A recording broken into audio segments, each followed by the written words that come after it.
Do I need to turn this thing on? Yeah. That's on. Oh, okay. It's just not as loud as the other one. Okay, so welcome to Second Thursday Spoken Word Series. I'm gonna turn it up. Okay. I feel like I'm loud enough anyway. So yeah, we've got a new night. It's not Wednesday anymore. Second Thursday Spoken Word Series, sponsored in part by Indiana Arts Commission, Bloomington Arts Commission, and Bloomington Urban Enterprise Association. Our performance space near the campus of Indiana University was built on indigenous homelands of the Miami, Delaware, Potawatomi, and Shawnee peoples. We recognize them as the past, present, and future caretakers of these lands. So I'm just going to read some announcements here that we have. So we have one group that's called Third Sunday Write. Third Sunday Write is a virtual place to find writing prompts and the company of other writers. Members visit a private Facebook page to respond to prompts that are posted monthly on the third Sunday of the month. You may then write and post anytime during the month and offer response to writers of others by sharing a readback line from their piece in the comments. We used to meet at the Monroe County Library on the third Sunday of the month in the great before, and then it went to virtual when COVID shut everything down. So it will continue to be virtual for the foreseeable future. For more information, if you want to join the group, you can search Third Sunday Write, and it's the number 3 RD, as in Third Sunday Write, and it will pop up. It is a private group, so you can't see like everybody's posts and everything. It's not public, so it is a pretty safe space. So you can search that, and then you can just push a button and ask to join, or if you want, you can contact Shauna Ritter at shauna747@gmail.com. Please include Third Sunday in your subject line, and then she'll link back up with you. But I think the easier way is to just search it on Facebook. Okay, and then we have some events coming up. The closest one is the February 17th Writers Guild Monthly Business Meeting. It is at the Monroe County Public Library in meeting room 2A and also on Zoom. So if you get our newsletter, you can respond to that and ask for the Zoom link, but you will just be put on a list and then email it out at like noon that day so that people don't bomb the meeting. So you can look for that on the newsletter. And our next reading is last Sunday poetry reading and open mic. It is at a new time. It's at Morgan Stearns at 849 Auto Mall Road. It's at 7 p.m. and it has featured readers, poets, Tony Matthew, who's here, and then Peter, I have a hard time pronouncing his last name. Is it Kaczmarczyk? Does anybody know? Yeah. And then it is also followed by an open mic. Then following that, we have First Sunday Prose and open mic with a new time and a new venue. That is going to be at the Juniper Gallery downtown. It's at 615 West Kirkwood Avenue from 2 to 3:30 p.m. Again, it's the first Sunday, so that's on Sunday, March 3rd. And the featured readers for that are Gladys Devane and Beau Valance. It's in honor of Women's History Month. And all of these events and all this information is available on our website or our Facebook and the newsletter. So if you haven't signed up for the newsletter, you can write your email on that sign-up sheet for open mic, and we can add you that way. Or you can go to the website and get added that way. Are you going to mention the 11th to February 22nd? Oh, I actually don't have that in here. Can you kind of feed me that information? Sure. On February 22nd, 2 weeks from now, the Electro Acoustical Poetical Society will be meeting here in a special performance with open mic. But anyway, also Ortet will be here, so we'll be doing music and poetry. Is that evening time? So 6 p.m., 7 p.m. 7 on February 22nd? here. Okay. And that's Tony Brewer, Brian Price himself, and Arthur Van Walker, who's coming all the way from Little France. Yeah, thank you for pointing that out. It's just sorry, there's a lot of events I didn't get that one We'd love to in. have everybody come, and then there will be a workshop that Marjorie will be putting together Friday. Day at after that? 6. Yeah, so the next day. And that will be, I think we'll probably be doing a intro to audio art and audio poetry. A little history. Yeah. Cool. Nobody quite knows. Once you mention improv, people just go, everybody has a different definition of what all that is. But, Sure. anyway, then I think Margaret is looking forward to having enough people to do hands-on, or do some performing together. And she will go around to different groups and get people done. Cool. So. I'll put that on the Facebook too. You guys make an event or something, they can totally share it on the Facebook, so. There's already a Facebook event, we'll share it There around. it is, okay. All right, yeah, thank you. And then next month's second Thursday reading here is on March 14th at 6 p.m. It is a special celebration honoring Patsy Ron, founder of the Writers Guild of Bloomington. And it's featuring her reading her poetry, and then also her photography will be on exhibit here.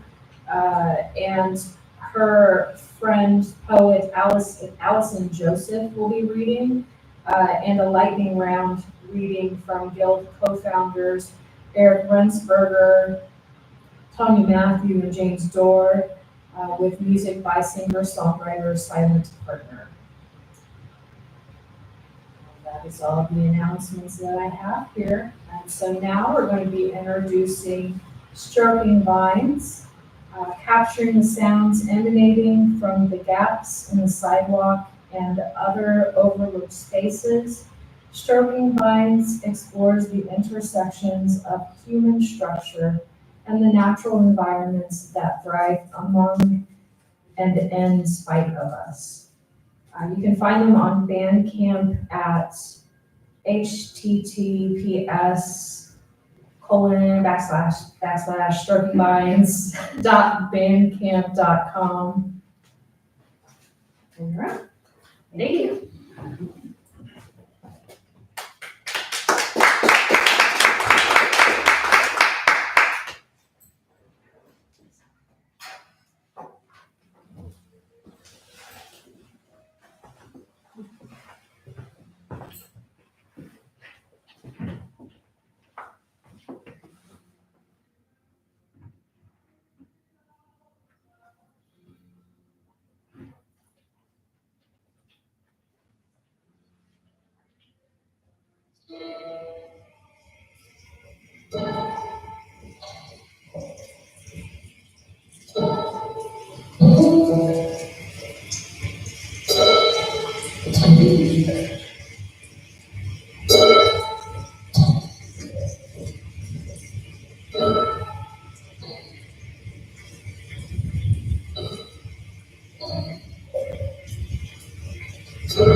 for striking Brian.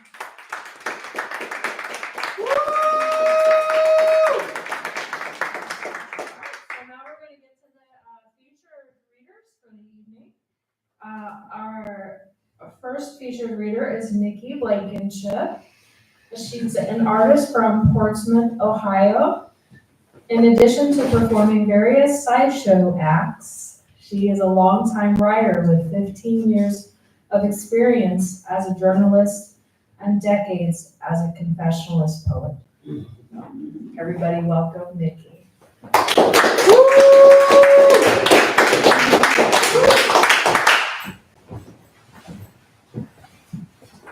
Hey guys. Okay, so I have a chapbook. It's called Pussy, and I just finished my manuscript for my full length. So basically, when I was writing Pussy, I was going through like some emotional stuff, and I was talking to JID, and he's like, "That's a poem," and it wasn't anything I was writing at the time. And then I just started pouring out my soul and came out with Pussy, and then I realized I hadn't poured enough of my soul. And so now I have Pussy the Director's Cut. I just finished the manuscript for. So I'm gonna read some new stuff that's in there. So I'm gonna read from my phone and then a couple things from the chapbook.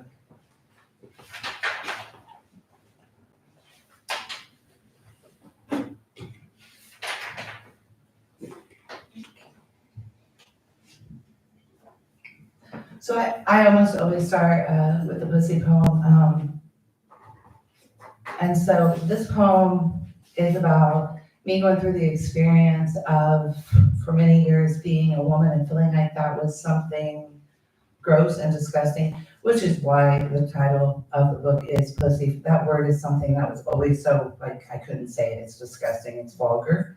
And I had taken those feelings upon myself as a woman, like, being a woman is a sexual object, and that's all I am. And it's this vulgar experience. And so that's what I was dealing with as I wrote this poem. Pussies bleed, my pussy bleeds, but it never bleeds enough. Not as I stretch it, forcing in pop bottles, rolling pins, or large calloused fists. It bled when I punched out holes in my labia. It bled for weeks, but it didn't bleed enough. I'd pour alcohol in the wounds or soak them in hot salt water. The pain would almost make me pass out. But pussies hurt. My pussy hurts so badly, no cock can pound out the ache. I can't tear it out or stab it out. I try and try. All I am is my beautiful magic pussy. I want to destroy all that I am. Woo!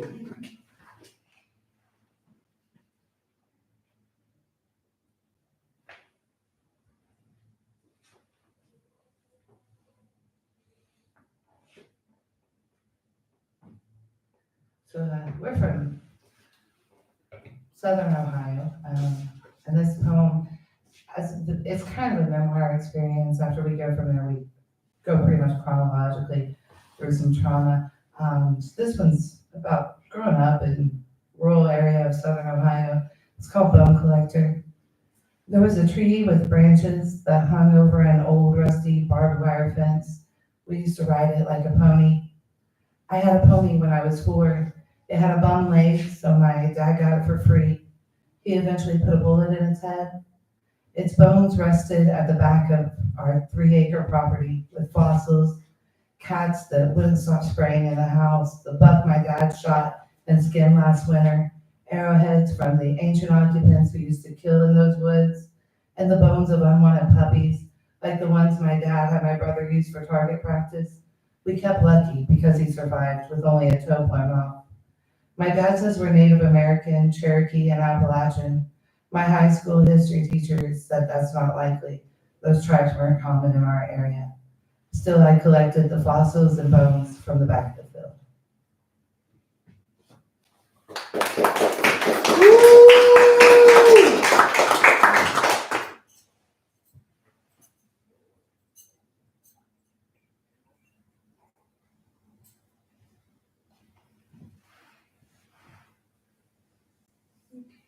Triggered. A missing bag, asleep in my day bed with my best friend, stomped awake, slung on the couch, blood. Furniture splintering through the air, a mom with a tumor. I hope you die on the operating table. A wingback chair. 10, 9, 8, 7, 6, 5, 4, 3, 2. We both go for him, run. We made it to the car, my mom, Linda, my little brother, my baby sister, and me. He came through the window, his hands wrapped in her hair, my knuckles on his skull. I wouldn't go back. She couldn't stay away. I wouldn't let her take my baby sister back. Broken glass, rape, marital rape. My brother outside the bedroom door with a shotgun he never shot.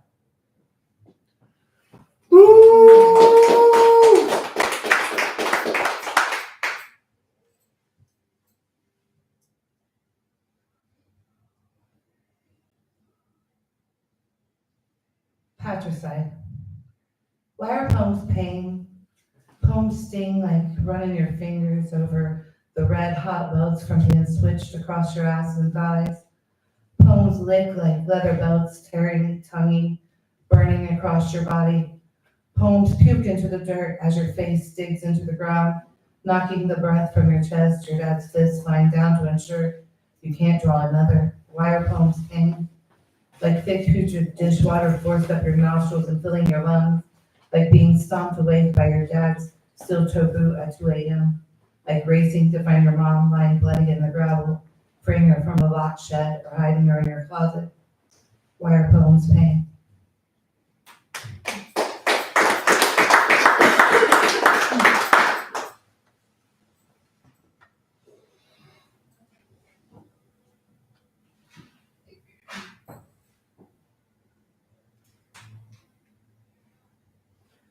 Okay, almost my best friend's birthday. We've been best friends since we were 10 years old. She killed herself actually 10 years ago by throwing herself into oncoming traffic. And this is a poem that I wrote as I was dealing with, I don't know, the guilt. I feel like every time I lose somebody, it's guilt. She had a lot of trauma, and so she would call at 3 a.m. And I was a busy journalist and had 4 kids I was raising, and sometimes I didn't want to answer the phone at 3 a.m. And so this is just like processing some of that loss. It's called The Last Time I Saw You. The last time I saw you was the night of a race riot, a drunken mob, in a bar brawl, busted glass, running from the cops. When we got back to my house, you were in pain, a loud, frenzied, violent pain. We said things to each other we've never said before, the most unsaid things we had. You broke down screaming apologies. You confessed that you had sex with my dad. I confessed I knew that, and it wasn't your fault. You were only 12 when it started. I always knew, but I didn't always know I knew. I knew it felt wrong that he and his friends would take you out to the shed or van or smoke pot and drink whiskey with you. But they were just partying, my mom would tell me, and say I was being jealous. I told you that you weren't the only one. I told you about the night when my mom had to drag him off Amber while she slept in my bed after a sleepover with pajamas and movies and snacks and loud music and too much liquor and drugs and too much liquor and too much liquor. I told you about when I hung out with Carla after her first overdose and she broke her boyfriend's hand so he wouldn't have to report to jail. They did pain pills in my back seat until I took her home. Her parents said she cowered in the kitchen corner screaming that my dad had raped her. She hadn't seen my dad that day.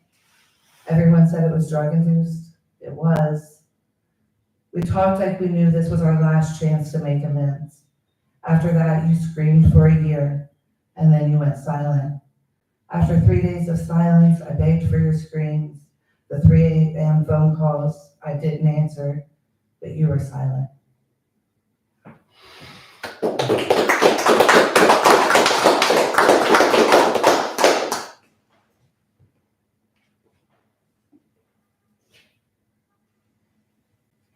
I'll do a couple more if that's okay. You've got like 10 more minutes. I got like 10 more minutes? Yeah. All right, good. I got you. Okay, so A little bit about body dysmorphia. I'm a plastic surgery junkie. I've got tummy tucks and boob jobs and everything you can imagine. My eyeliner is tattooed on. So it's called chunks.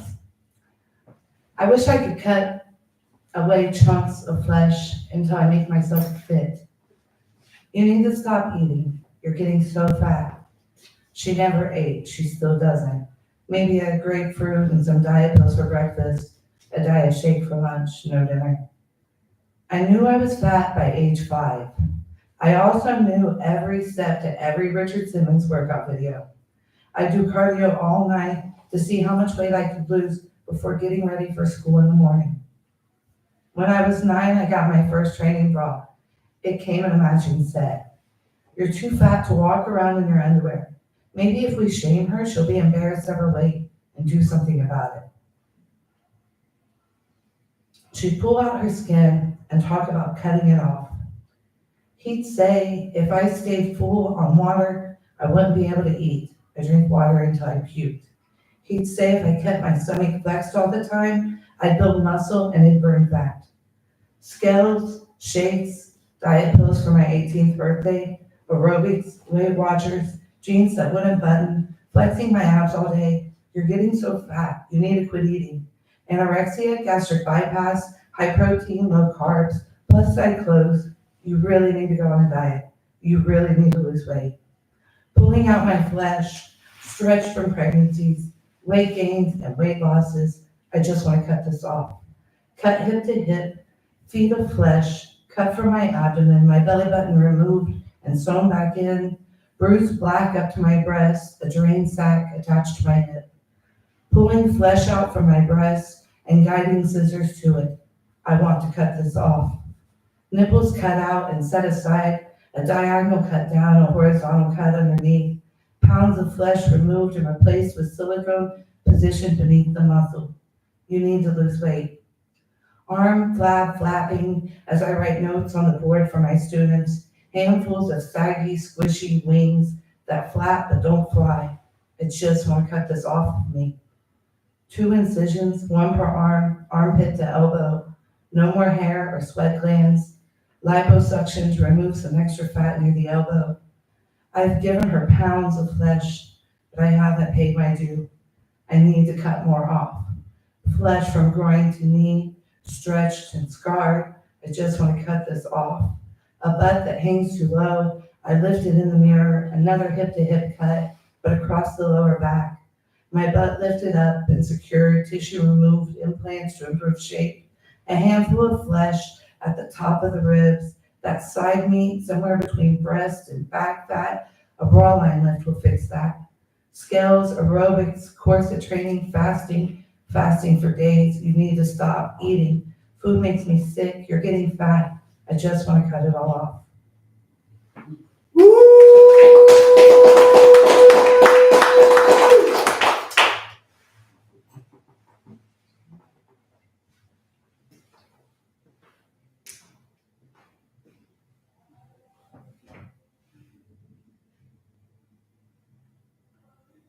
The longer one. You guys bear with me just a second.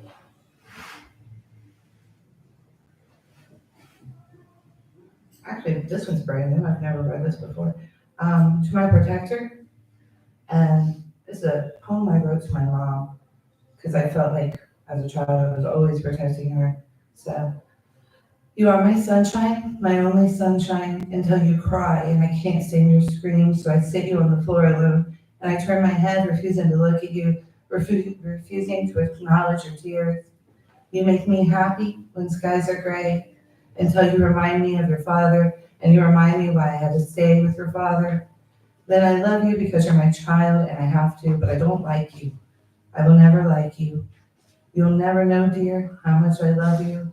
As I drop off Christmas presents and black bags on your doorsteps, because you turned your back on your brother after the sexual assault, and you don't turn your back on family. Please don't take my sunshine away, but you'd shine brighter if you lost some weight, put on some makeup, grew your hair out, and dyed it a normal color.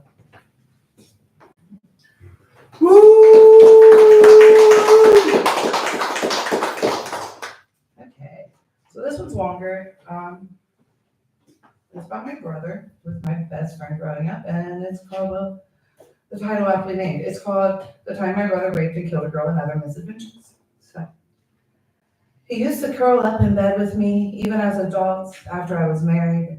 I'd wake up to find him curled up at the end of my bed, cuddling my feet. He was always in pain. Someone will always have to take care of him. I can't keep doing it, my mom would say. He's not bad, he's just misunderstood. When he left for the army, it tore me apart. I had lost my other half, twins born 2 years apart. He would call crying. Our family was oddly close, trauma bonded and codependent. He wanted to come home. He was unstable. He'd be so up, jumping from planes, he'd get high coming down. The next call, suicidal screams, night terrors, panic.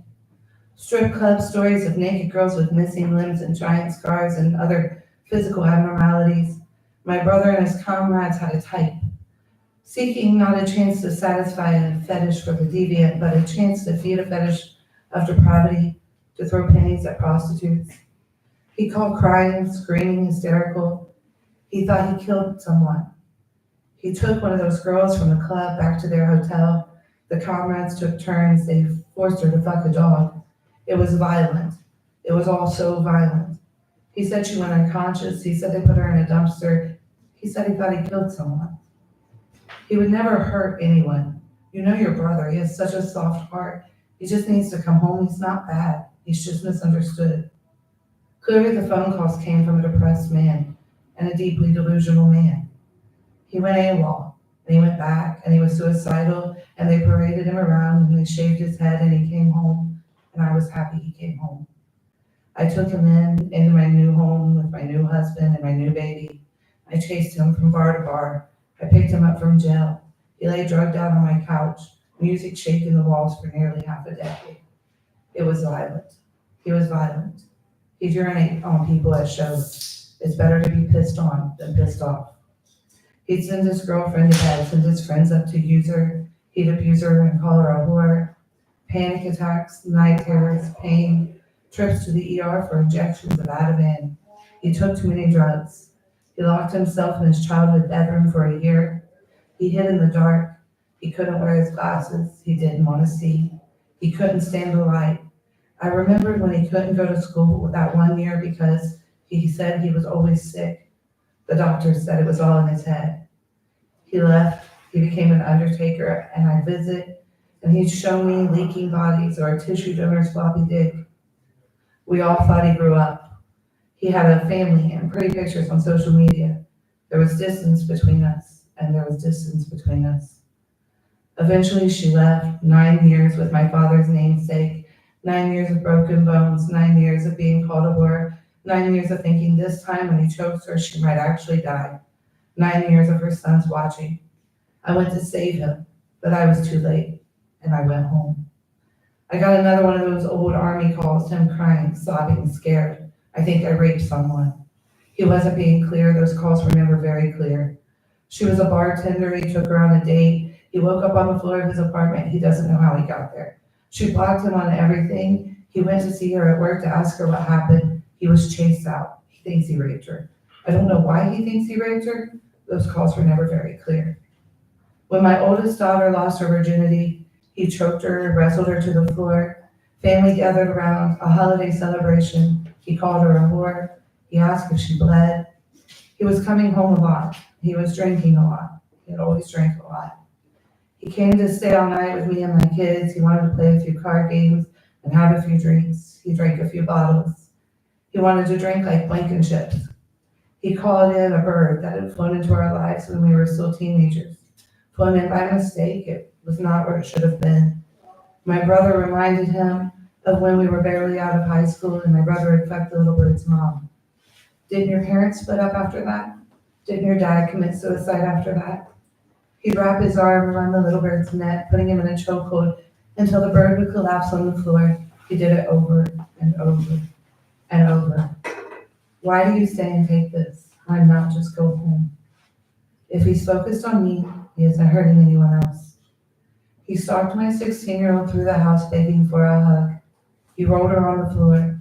Come on, I just want a hug. Why are you so hateful? She would scream as if in pain. And he emptied another bottle and chucked it at my older, very pregnant daughter. He snatched her boyfriend and held him against the wall by his throat. I haven't beaten your ass yet for getting my niece pregnant. I talked him down. I asked him to play cards. I could always talk him down, but no one wanted to play cards. He went to bed. He was my best friend. He was my responsibility. I didn't know not to turn my back on him. I felt his arm come from behind me. I thought I'd be like the little bird with its little bird neck. Shh, it's okay. Shh, I'm not choking you. Don't scream. See, you can still breathe. It's okay. His right hand slid down my chest and into my shirt. I froze. I felt sick. I couldn't move. I couldn't breathe. I couldn't scream. His hand slid in my bra. He fondled my nipple. I'm not choking you. It's okay. Don't scream. I finally found air to scream as my daughter told him to let go. She knew what was happening. He never wanted the hug. He tried to sleep in her room and we had to drag him out. We all slept in the same room with the doors locked. He drunkenly stumbled through the house, banging. My brother died 5 years ago. A monster lives in his place. Maybe he was really always the monster. He isn't a bad guy. He's just misunderstood.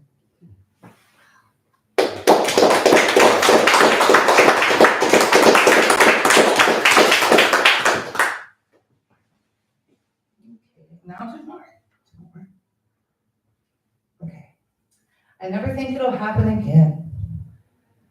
I didn't think it'd happen again. He was everything I wanted him to be. He rode a skateboard and knew all my favorite punk songs. He pissed all over Riot Fest and got his nose broke in the pit, but he drank a lot. He was stumbling, falling into bookcase after bookcase. I tried to help, and he swung on me, but he was drunk. It wouldn't happen again. Yeah, he'd get drunk again, but it wouldn't happen again. He was drunk and barely conscious and screaming, and I held him, and I told him everything would be okay. Everything is okay. And he swung on me as I held him. We made love. I loved him. He put his belt around my neck, and I loved his belt. But he pulled it tighter and tighter. The tips of my face and fingers were tingling. I was seeing bright flashes in the dark. I started to panic. He pulled the belt tighter. I clawed at the leather, digging into my neck. I raised my body, trying to find slack. He pulled the belt tighter. I felt myself collapsing. I could feel nothing but falling and not wanting to fall. I woke up to him fucking my lifeless body. I told him things went too far. I told him I'd been choked before. I told him I'd been choked until blood poured from my nose, but not until I was unconscious. I told him I didn't want to go unconscious. I didn't think it would happen again. He wrapped his hands around my throat. He squeezed until my throat took shape like clay in his fingers. I fought to continue breathing. I could feel my flesh filling the space in his fingerprints. I dug my nails into his flesh and tried to tear his hands away chunk by chunk. I collapsed and he fucked me, and I awoke to him fucking me. I came home from work. It was late and I was tired. I wanted to do a dab and go to sleep. He asked who I was fucking. He spent all evening imagining we'd been over the bar as I was being crowded with patrons. He wouldn't let me sleep as part of his cruel interrogation tactics. I told him I couldn't cry all night and work all day. I thought it wouldn't happen again. I came home from working late. At the bar, he said I smell like men and sweat. He said I smell like sex. He wanted to know who I was fucking. He asked to check me. He wanted proof no one had been inside me. He held me down and forced his fingers in, and he smelled them and forced them in again, and he tasted them. He said I tasted like sex. He said I tasted like unprotected sex. He said I tasted like cum. He wanted to know why I was wet. He wanted to know who I fucked. I shrank. I was so small that I could disappear, but I couldn't disappear. I wanted to disappear. I made myself small, and small things are weak. He threw me on my face and held me down by the back of my neck. He bent me over and slammed inside me so hard blood poured down my thighs. I tried to crawl away. I crawled and clawed like a scared, beaten animal. I tried to fight my way out from under him. He slammed my face into the bed and told me to stay down. He held me that night as I cried and trembled in pain. I told my daughter. She called it rape. I couldn't call it rape. I couldn't say that word. He left me the next day. He was doing what was best for me. He said he was doing what I was too weak to do.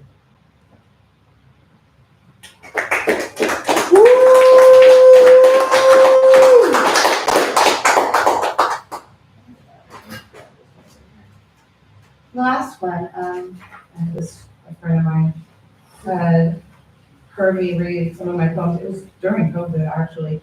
And we were really bored at home, and we had nowhere to go read. So we were reading in front of our phones for Facebook. And a friend of mine heard some of my poetry, and he messaged me and said, why don't you ever write a pretty pussy poem? So I wrote a pretty pussy poem. You want me to entice you with a pretty pussy poem? You want me to compare my pussy to a flower, its soft petals opening, listening with morning dew as it welcomes you in? Its fragrance fills the air and you fuck me? But I don't have a pretty pussy poem. I have a deep, dark pussy poem, a poison pussy poem, a rape pussy poem, a mucusy pussy poem, a pussy poem pushing out a placenta. You want me to sing my pussy poem like a siren, luring you to my lair? Instead, I poop my pussy poem upon a platter and demand you fill your plate.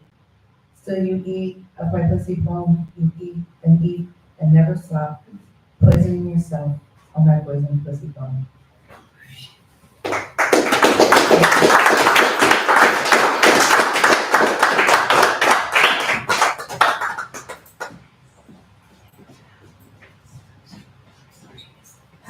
Everybody give another hand for NIKKI Blankenship.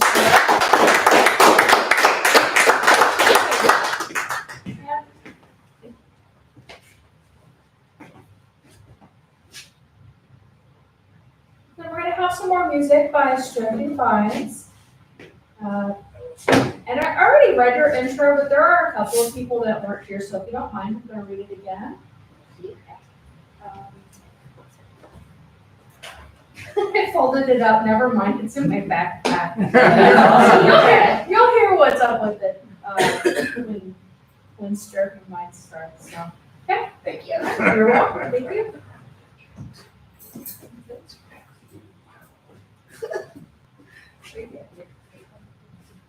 I had a question, is it, what you were saying, is it a coordinated screen through your or your wall? It's a combination. Okay. So part of what you're saying is yes, and the other part is also yes. Yes.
very much. Great. Another hand for stroking lines. So now we're getting to our second featured reader here. Is it JIB or Jib? I think it's JIB, the first. Yeah. So JIB is a prose poet and essayist from Portsmouth, Ohio. His work has been featured in various publications and Midwest presses. You can follow his work and tours on Instagram at jibtrash.poet, and there are periods in between all of those letters. All right. It's very complicated. And I want to share. Hi, everybody. How y'all doing? And when I say I'm an essayist, I mean I'm a columnist for an alternative magazine, and I have like several essays that are completely unpublishable. Because one of them is about how we would have been better off if John Hinckley Jr. would have been successful in assassinating Ronald Reagan. And it's just a hard thing to get published. You know what I mean? It's probably one of my favorite essays I have, but it's just almost unpublishable. But anyways, we're gonna cut to the chase. This here's a poem. Imagine that. It's titled "A Beaten Dog" or a CPTSD. D-Mike was saying that. Very nervous, so I can run around and, you know what I mean? I'm gonna make use of this whole area here. Go for it. One time, last time I was in Bloomington, I broke Penny Brewer's fucking white clip. It crumbled in my hands, like I mean, serious, like stale bread that's crumbled in my hands. I'm not kidding you, it was magic. Or the opposite of magic. But okay, anyways, there you go. A beaten dog or CPTSD. Inflicting pain is always violent, and when an animal is stuck in the violence, they develop a heightened urge to attack. I am attacking as effectively and directly as I can. An injured animal won't explain itself. They aren't capable of it. There's almost nothing more natural violence in exchange for violence. An injured animal isn't capable of explaining itself. It shouldn't have to. All right. Next poem. This is titled Self-Destructive Behavior in Human Beings and Other Animals, or Bipolar 2. And it starts with this long epigraph. I'm going to skip the epigraph and just let you all know that animals commit suicide. This is not a joke, this is not a bit, this is real. Animals in the animal kingdom, rabbits, studied to do this, especially in the wild. But anyway, so here's this poem about that, but it's not really about that. In the absence of a loaded gun, a razor blade, an overdose on prescription pain medication, a carefully tied noose, the rabbits make do. A rock big enough to body their bodies against, the lack of air at the bottom of a creek, the impact that follows a leap from the edge of a cliff. It's instinct. We know the body can be transformed into a prison too small to squeeze ourselves into. There's a science to this. Rats eat themselves alive. Starving dogs stand in living traffic. A human being trapped in a building in the process of burning down jumps from a window without hope of a safe landing. Today, I'm the Antichrist. Tomorrow, I hate myself and don't want to talk. There's a science to this that no one understands. A poem is never about what a poem is about. It's always about some other secondary shit that really has something to do with somebody, how they're probably drinking about or something. And that's what it's all about, baby. That's what it's all about. That or some other thing. But it's never about what it's about. Let me thumb through here for a minute, try to figure this out. My book is falling apart over here. There we go. Here we go. This is a great example of that. This is a great segue. This is what I mean by this poem. It's titled Charlie Manson and Violence in the United States Prison Industrial Complex and How They Correlate. How cancer cells form tumors. How if you beat a dog long enough, maybe it will learn to be loyal. How orphan newborns can die from being unloved. How Charlie needed a haircut. How dysfunction, how the infrastructure is crumbling. How dysfunction breeds dysfunction. How we're products of our environment. How a part of the brain that tells an animal when it's being attacked and when it's in danger is necessary. How nothing prepares you for combat but combat. How our fear is our power. How there's going to be a war. How Charlie said he did what he could with what we threw away. How sea turtles need to be able to fend for themselves at birth. How birds raised in labs won't build nests for their eggs. How children repeat whatever they see. How they believe what they're told. How tumors affect the body. How Charlie was born in prison and died there.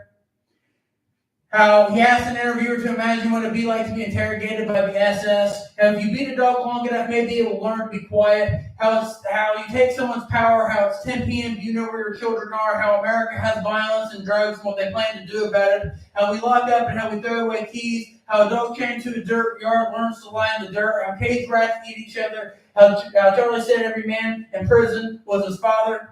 How this rate one day there'll be more of us in than out. How a child repeats what they believe, and how a child repeats what they see and believe what they're told. How Charlie has many children and we gave them to him. How he asked an interviewer to imagine what it'd be like to be interrogated by the SS and what he meant when he said it. How a beaten dog sharpens his teeth. How nothing prepares you for combat. How sea turtles learn fear. How we lose our power. How cancer cells form tumors. How tumors affect the body. How a dog came to a dirt yard learns to lie in the dirt for how long. How there's always going to be a war. How America has violence and drugs. How we lock up. How we throw away. How children repeat. How the part of the brain that tells an animal when it's being attacked and when it's in danger is necessary. How it's 10 p.m. How we don't know our children. How dysfunction breeds dysfunction. How the infrastructure is crumbling. And what I mean when I say that, more of us in than out. How if you beat a dog long enough, maybe you'll see what happens. I started my way through that, but I think you get the point. And I think you'll get to the point when I read the rest of the shit and stumble my way through it. And, I'm not considered a great communicator. That's why I'm better on the page. I'm what they call a page poet. You seem to be resonating with me a little bit here, so I'm going to direct this at you. This is titled, What It Means to Be an American, a Personal Essay, and it's not a personal essay, it's a fucking poem. I'm an American, and I mean that.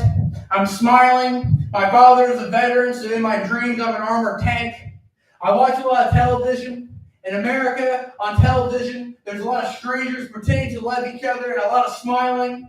I'm smiling, and I'm an American despite having never fired a gun. In America, there's a lot of people firing guns on television. In America, there's a lot of people pretending to love each other. This is America, and I'm smiling. My father is a veteran despite having never fought in a war. He is American, and he is my father despite having never taught me to fire a gun. I'm an American, and I'm smiling despite it meaning nothing, and I mean that. When my father was in the Army, they taught him how to shoot airplanes down from the ground despite there being none to fire at. They were pretending. America is a lot of pretending. America is a lot of smiling and a lot of firing guns, but nobody smiles when firing guns. In America, when someone fires a gun, they mean it. This is America. I am American, and I'm an armored tank. This is America. Everyone's smiling. Nobody means it.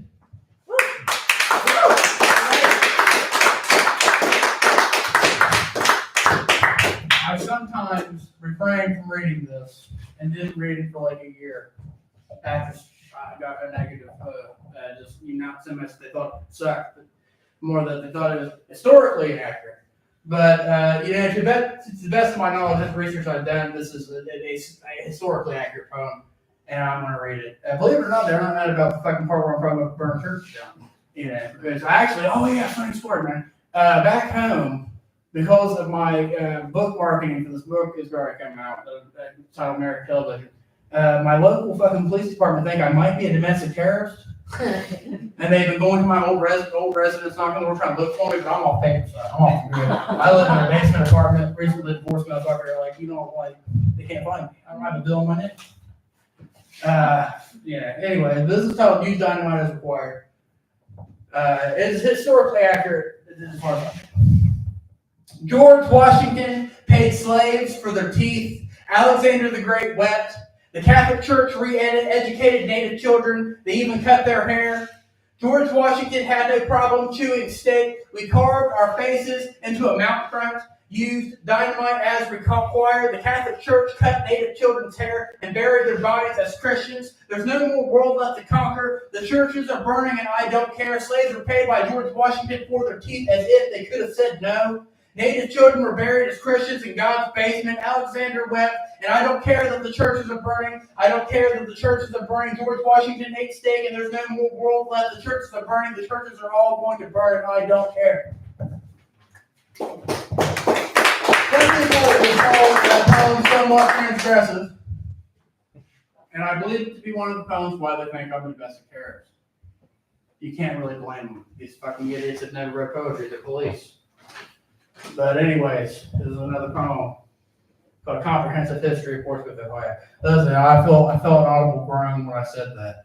And I'll tell you, I sometimes book and tour with a folk punk band where the dudes in between banters, old jokes that end with shooting cops in the face. And I'll tell you, it's gotten them in trouble. I feel like it's getting me in trouble now talking about it. We're going to go on with the poem. This is the Comprehensive History of Portsmouth, Ohio. It started with Henry Massey, 1803. Then there was a flood, 1937. Legend has it only one person died, a pregnant mother. They painted her dying breath on the murals in 1950. They say for every cockroach you see, there are 1,000 you don't. A factory opened in 1902. It made shoelaces. April 3rd, 2013, Megan Lancaster disappeared in a Purple Rally's parking lot. She had a son. October 23rd, 2020, Mike Moran was arrested on 18 charges related to drug and human trafficking. They say for every cockroach you see, there are 1,000 you don't. Sometime in the mid to late 90s, the pill mills came in. In 2017, Billy Reinhardt died from an overdose. In 2013, so did Tessa McNeely. They had 2 kids apiece, so far I'm counting 6. Legend has it there were so many overdoses in the summer of 2017 that they ran out of places to store the bodies. 350 people died in the flood of 1937, but they only painted one mural. In 2017, the shoelace factory, the one started in 1902, became a hub for sex workers. A local resident with a can of spray paint wrote HIV, Hep C, we got it here on the building's crumbling brick. Documentaries were filmed and edited and broadcast on national television. In 2019, Dr. Margaret Commerce was sentenced to 84 months for her role in distributing opioids to the surrounding area. Dr. Paul Volkman was given 4 consecutive life sentences. On October 26, 2020, Mike Moran was pled not guilty. You know what they say about cockroaches? Billy Reinhardt, Tessa McNeely, Megan Lancaster, Besley Tomlin. Before they had 6 parents. They had 6 parentless children. On March 2021, it was announced the shoelace factory, the one started in 1902, was being converted to a rehab. They covered the graffiti in white. How am I doing? I've got 7 minutes. 7 minutes? And you know what? I'm gonna go off script. I'm gonna go off script. I'm gonna read one more poem. It's a little long, and you know, not that long though. It's like one of those medium longs that will fill up just this right amount of time. I'm gonna get louder as I walk out here, so the illusion that I have a mic, I've lost my book. You see. All right.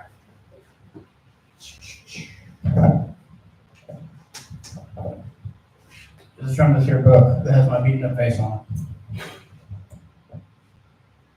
This is titled A Needle and a Safety Pin and a Ball of Yarn. The sun shined again today, and today I'm held to the earth by a safety pin. And I'm bruised and I'm bloody, and the sun shined again today, and I didn't ask it to. And the sun is a ball of yarn. And it is easier for a camel to fit through the eye of a needle than it is for a rich man to enter heaven. And the sun brings us each new day, even if we're poor, and I'm poor, and the sun is a ball of yarn slowly unraveling. and I am trying to run a thread through the eye of the needle, and I am held to the earth by a safety pin, and the safety pin is bucking, and the safety pin is going to come undone, and I am a body made up almost entirely of untethered fabric, and it is easier for a camel to fit through the eye of the needle than it is for a rich man to enter heaven, and I'm poor, and I am struggling to be thankful for the sun. And today the sun shined again and again. I ran a thread through the eye of the needle, and the sun feels like a million bare knuckles on my bruised and bloody body. And the sun shined today, and I'm trying to be thankful despite having not asked it to. And I am a body made up almost entirely of untethered fabric, bruised and blooded and unraveling like the sun. And the sun shined again today, and the safety pin bucked, and the safety pin came undone. And I ran a thread through the eye of a needle and reattached myself to the earth. And do you know how hard it is to thread a needle when you are almost entirely untethered fabric? And do you know how hard it is to get to heaven? Thank you.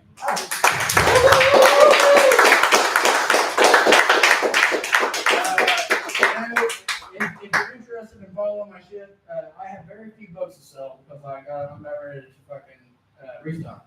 But if you're interested in my work and shit, it might be easier to follow me on Facebook where I'm just simply JEM Book.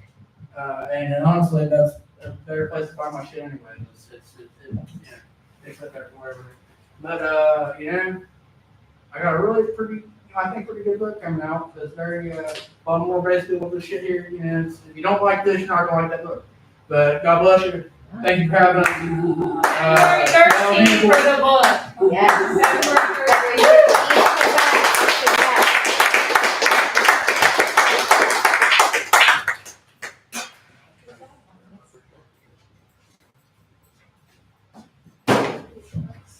All right, awesome. Thank you. Another hand for JIV.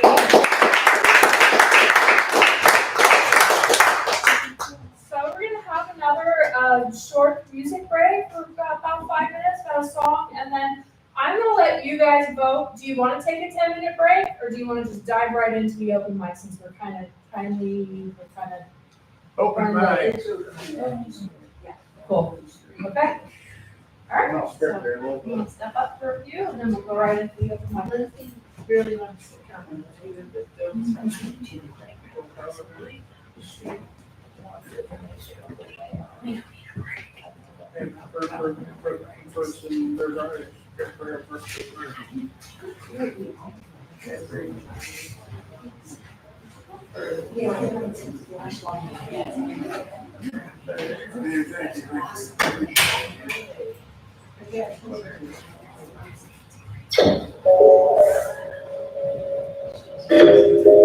Actually, gonna get that shit organized.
One more hand for stroking line. So now we're going to start the open mic portion of the program. And how it works is we've got this list here, and the first person will read, and then they're going to announce the next person. So after you read, please take time to look at the list and just tell us who the next person is.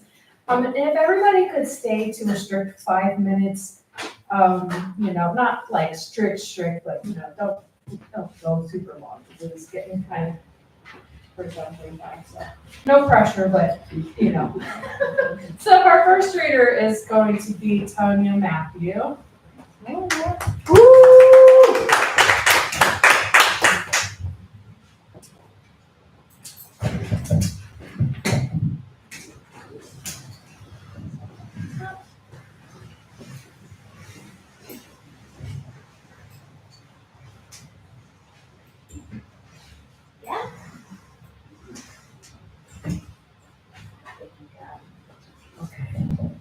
Okay.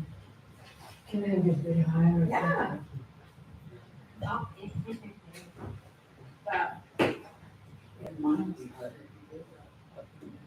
Right here? Yeah, I think that was it. Jan, middle. Nice catch.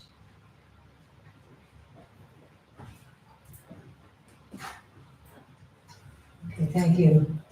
Two short poems. The knowledge of stones.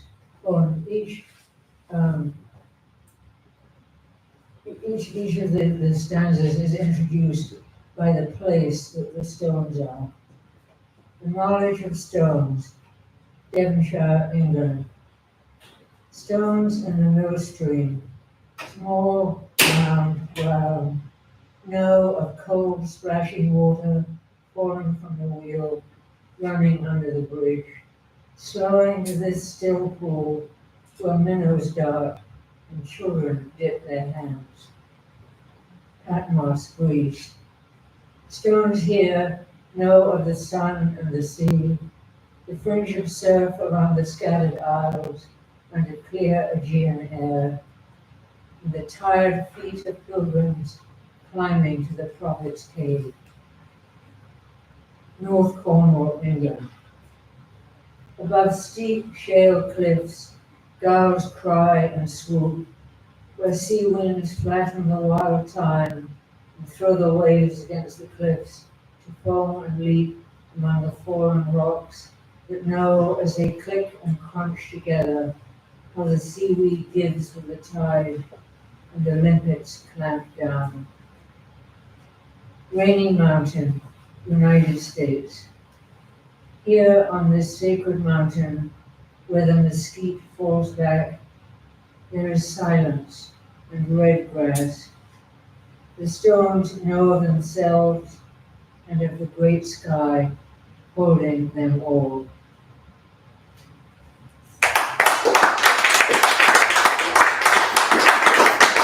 Woo! Second one, frog.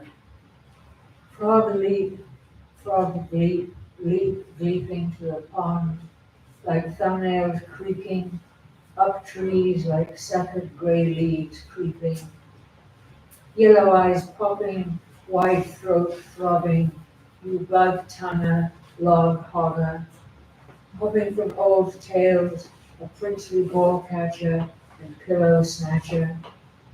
In Isaac Walton's book, used lovingly, sewn with one stitch from the upper front leg to a hook. Hatching from spawn in jars by windows, you roly-poly through the nursery bedroom, to be heard in sidewalk cafes across the channel, legs elegantly crossed, ordering Pernod. Refreshed, you leap continents, infiltrating the Malaysian jungle, harmonizing nightly with enemy snipers. Like marsh fire, you rise from the cauldron to lie an edible dissection on the table among the formaldehyde and the white Bordeaux. You stick in my throat. In the end, I too croak.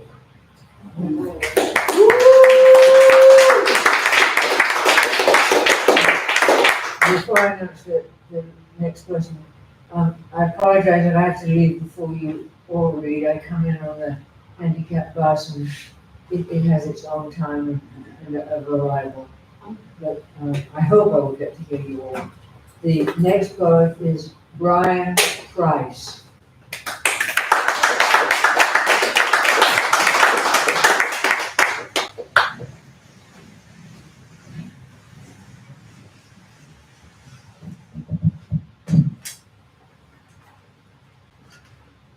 Been working a lot on, or lately, not a lot. Lately on environmental surrealism is kind of what I've been calling myself. I'm just going to read 3 short poems.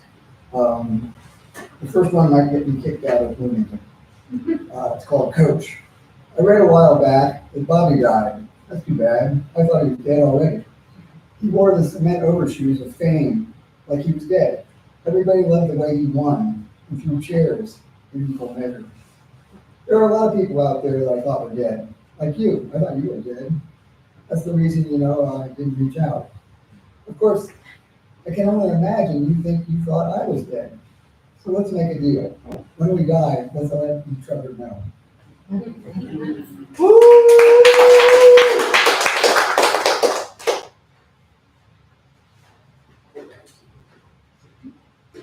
So they're called sand. We are becoming sand. Not quite sand, but getting close. Sand adjacent. Sand logic, sand plates, sand forks, sand cracks, sand thoughts. It's been a long time coming. An old timer in South Dakota once told me how his mother nailed blankets to the windows to keep the sand and the wind from flying through. But still the sand and the wind did what they do.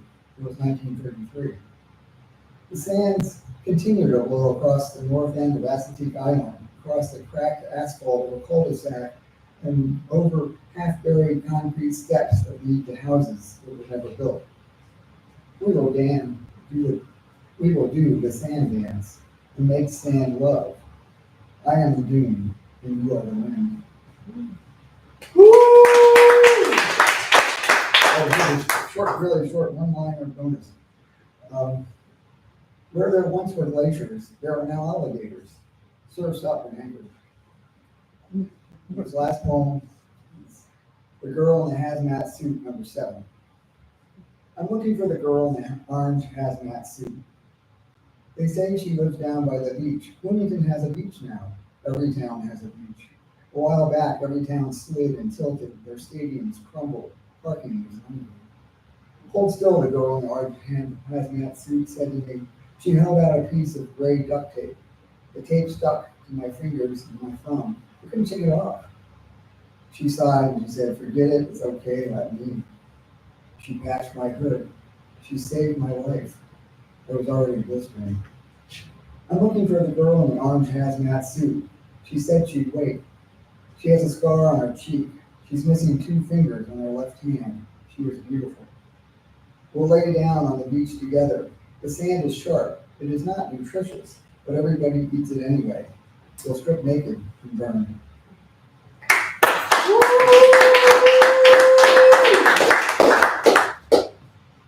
See, here on me, you see him?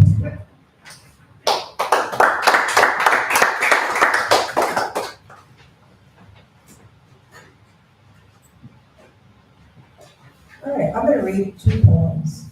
The first one is called King, and it is written for my good friend Paris Brewer, who passed recently.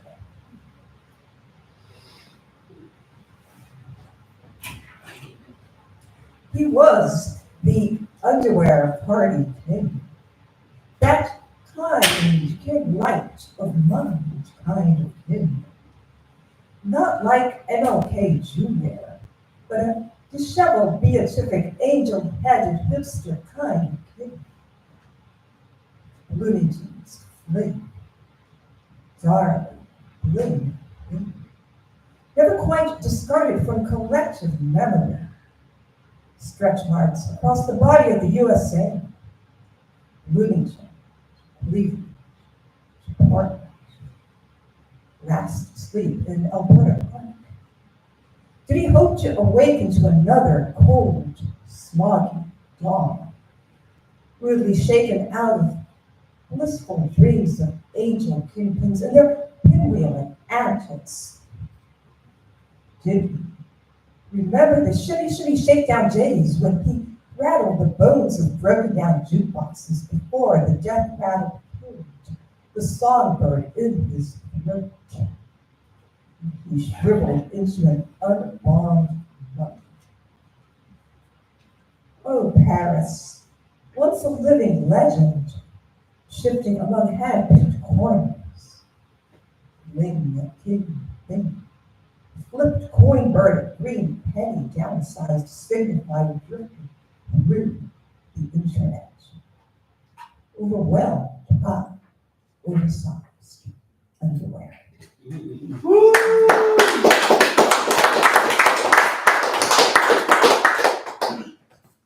R.I.P. Paris. I'm still trying to process this.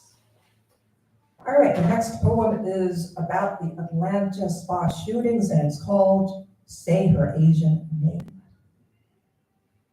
Since her arrival in the United States of America, her Chinese name, whatever it had been, blurred away, a smudged sequence of ink-brushed ideographs, signified sounds butchered by dripping anglicizing tones, locked into bite-sized ching-chong onomatopoeia, off-key singing, syllables to Zen hands clapping. She was the Atlanta gunman's pathological symptom, his sin, his massage parlor whore, his orientalized desire victim, his paper china doll tucked away into stale fortune cookies, incinerated after the spark of candlelight vigils in March 2021 ignited Stop Asian Hate hashtags, and her papery edges caught fire. The Asian American dream gunned down, no mountains of gold.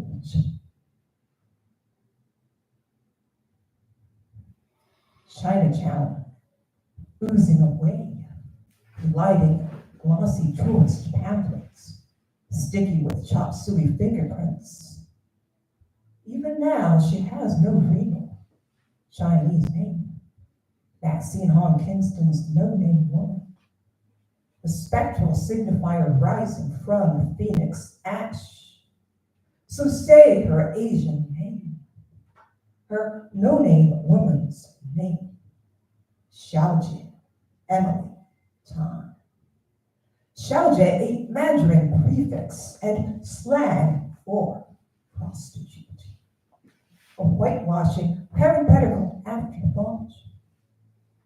She is the ideograph slipping away toward the lexicography of new hashtags.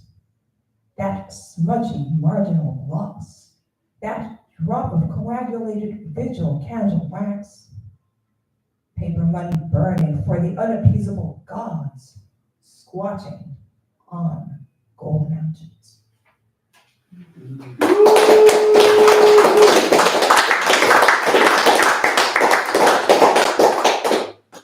Next up is Ty Frederick.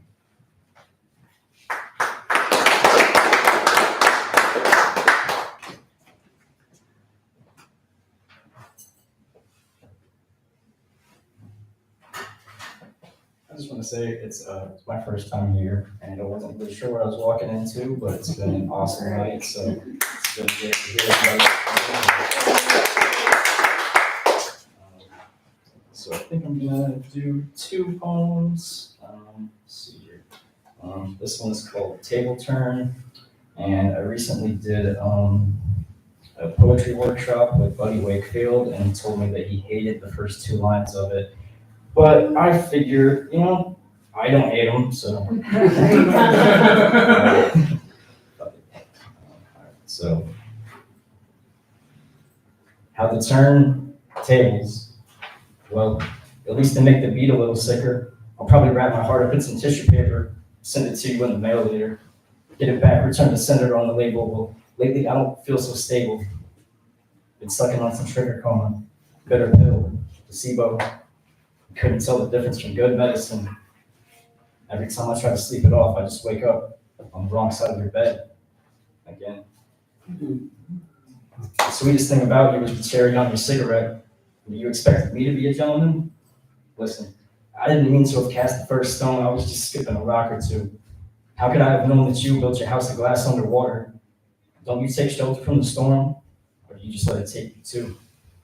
Going up, going under. Are we there yet? Yeah, I've been going through it too. On stutter steps. Tried taking shortcuts, but it caught up quicker than I could outrun it. Plus I dropped all my armor and you came in gunning. Shot through the heart, but maybe I'm to blame. I asked you to lay your armor down and then I brought in harder things. Yeah, I'm a reasonable man, but reason is no match for pain. Your love is like Indiana weather, but I don't miss you. I miss who I was before I met you. When everything I gave to you, you took away in equal measure. Under my skin, a guilty pleasure. But I'm over it. It was a torture to know you. Even more so now you're gone, but I've repented, I've returned. You claim to be a woman scorned, and the fucking truth is, if you really think that I meant every last word, you know better. I'll always love you, but my love is like Indiana weather. Bipolar as fuck.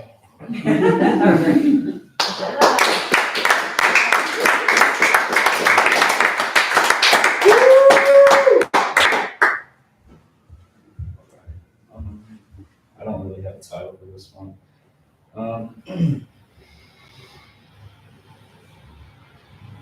The first step of shape-shifting is to exhaust all other options. Past what the seer saw, the thinker thought, a somersault of cycles, spinning through the cosmic constellations, forwards, onwards, suspend all disbelief.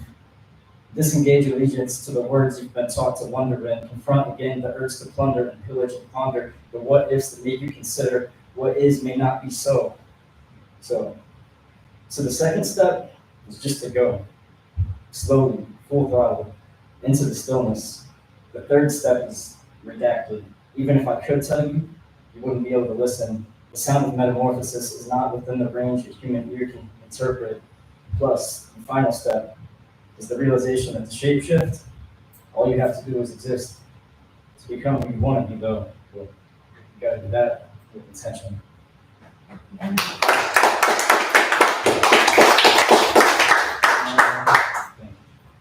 Next up, we have Eric Brensford.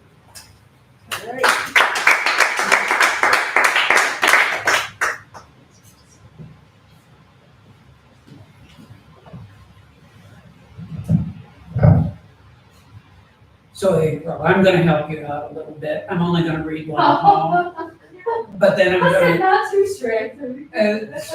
but then I'm gonna not help you out because I'm just gonna talk a little bit instead. Because nobody has really mentioned this, but, so far, but the art in the room is just amazing. I think this whole show is really amazing. And I'm sitting back there, getting ready to come up and do this thing. I was just noticing we have some stuff that is like kind of more abstract, and then we have things that are very definitely figural and pictures of stuff. We have things where the shapes and colors have taken a position that they want to take and maintain it and have a relationship with one another that they want to have and keep it. And we have something that keeps moving. It's just so restless. We have little stuff, we have big stuff, and it's all just a really fascinating show. I just really like it now. So that's me talking to you. And then I'm going to read this poem. Men, the sail barn, sweat, cigars, sawdust, 4 or 5 kinds of manure. In the tight amphitheater of rising benches, I stand next to my father, not knowing any other place to be and not wanting to be young enough to be seen holding his hand. This is where the men are, with the animals. They march them through the ring, sheep, pigs, cows, and the auctioneer's down, down sings dispassionately from behind the counter, set high so he can see everything. His microphone is condensed lightning. His messengers and bid takers run about the room, and at his right hand sits a man with glasses, keeping accounts. Above, the big blades of the ceiling fan split the air into 4 parts. There are men with long beards, men with smoking mouths, men with wrists thick as my leg. I take it all in through my eyes, my nose. I think I even take it in through my skin. Thank you. And the next speaker is Scarlett Michelle.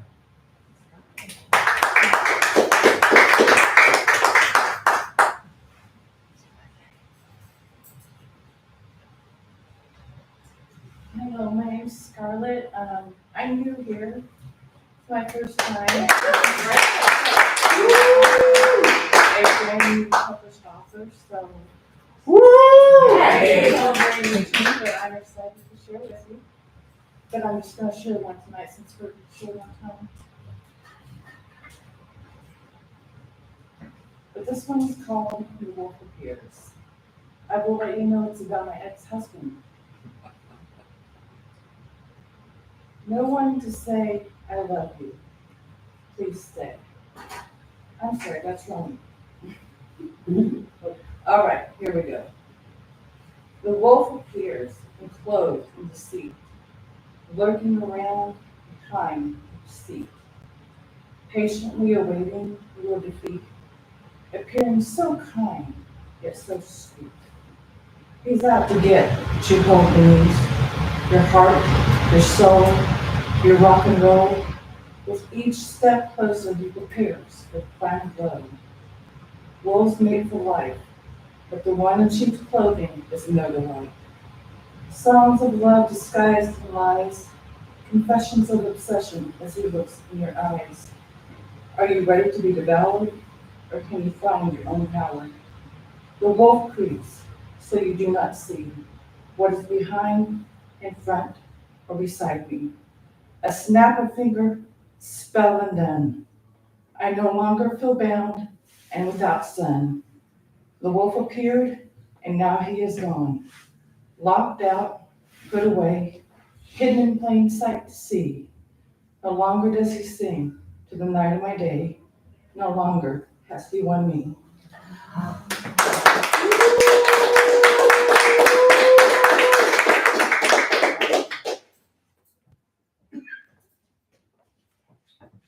That was actually me. I don't know what's going on. Okay. Okay, it's me. If anybody else wants to read? I got one, You got one? at the very, Okay. honestly. Gosh, I think feel like I perfect. really rushed everyone. Everyone needs to come up and do one more each. No. So I wrote this one this morning. I generally don't wake up pissed off, but within like 5 minutes of being awake, my boyfriend and I text like we have a 2-story apartment, and he'll be downstairs at 5 in the morning, and I'm upstairs like the first hour. So we'll text each other. And he sent me a link to this thing off of the IN.gov website. And it'll be pretty apparent what the link was for in the poem. So it's called Rakita's Snitch Line and the Fury of the Morning Mind. I'm so mad this morning that I'm crying hot tears, fully understanding that this country is simply fucked. The state's educational administration is being guided by a government that wants to police its children, to keep them safe from themselves, to keep them far from knowing who they truly are, or who they could have become if given the freedom of choice. The Eyes on Education program was launched, a portal to snitch on kids if they decide that they feel they're in the wrong body, that their mind doesn't match what they feel physically, that they believe non-patriotic thoughts, that they pray a few times a day in the bathroom to a God that isn't accepted by the white rights, that they choose to be outgoing in the wrong way, that they're on the wrong path, a different direction than what their parents believe is correct. Perhaps in time they may change their minds, but why pull that option away from them while they are trying to figure out who the fuck they are before it's too late and they're brainwashed by a dirty system that wants us to all collectively bargain for the beige society these fools dream of existing within. The Parents' Bill of Rights in PDF form sits on this page telling parents that they have the right to decide just who their children are, even down to what books they can read in the library, even down to what their major may be when they're building their path toward a career. And of course the pages are stuck together. The fine lines read bigotry, hatred, misunderstanding for what someone may choose to be that isn't what they are. The footnotes read, if you're different, you should hide. If you're different, you should live to please others, and don't dare choose to live for yourself. There are hidden clauses stating that only Adam and Eve will be allowed in the gates at this time, that your children's religious freedoms are welcome in the school, but not their personalities. Ironically, you can report if your child is being bullied, but you can't accept them for what they are being bullied for. And surely you should submit a report about that as well.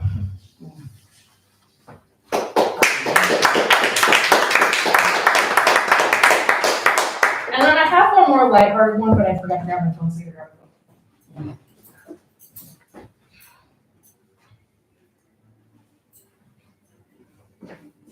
Not that we need a lighthearted one, we can handle whatever, but this one I just got published. Thank you. It doesn't happen super often because I'm super lazy. I don't submit things very often. This one actually came from a third Sunday right prompt from the website this month. The prompt was a well-loved recipe. So that's what I titled the poem. It all starts with a couple of room temperature hearts. A master sous chef handles these with utmost care. You don't want to disrupt a tepid heart on its way to the slow bake oven. To season, introduce intentions each to the other. Mismatched itineraries can be troublesome. It's best to get those plans laid out on the cutting block far in advance. You don't want to possibly be caught with your pants down now, do you? Now take 1 part surprised eyes, place them in a baggie with all the firsts of love. 2 parts laughter, 1 part exhaustion, 5 shredded ounces of comfort. Add the hearts, seal the bag, and shake it like you practiced in front of the mirror in 6th grade. You'll keep doing this in perpetuity, perhaps until you get the mixture just right and you find this is the recipe that defines all the days of your life.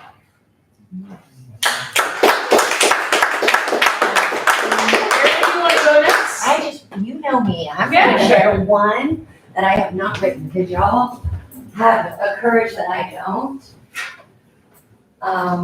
But I love to participate, and just, again, I feel like it's not fair for you guys to come up here and me not at least let you know that I appreciate you and that I admire your courage to putting your pen on paper.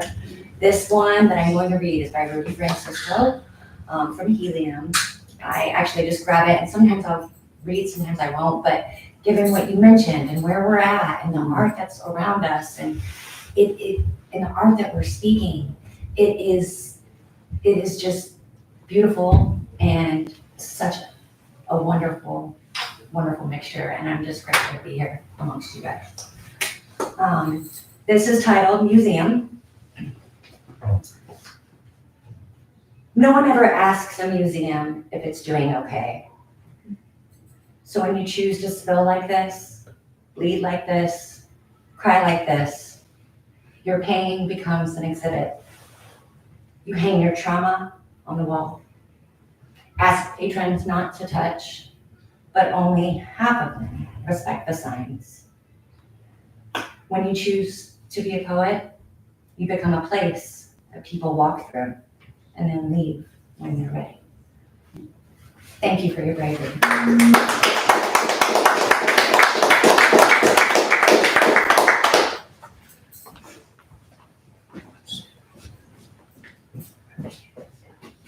All right, let's give a hand to everybody that read.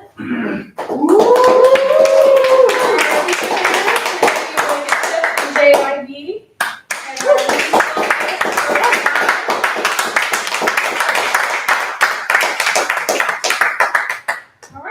So we'll be back here next month, March 14th, 2nd Thursday at 6 p.m. Have a good night, everybody. Matt.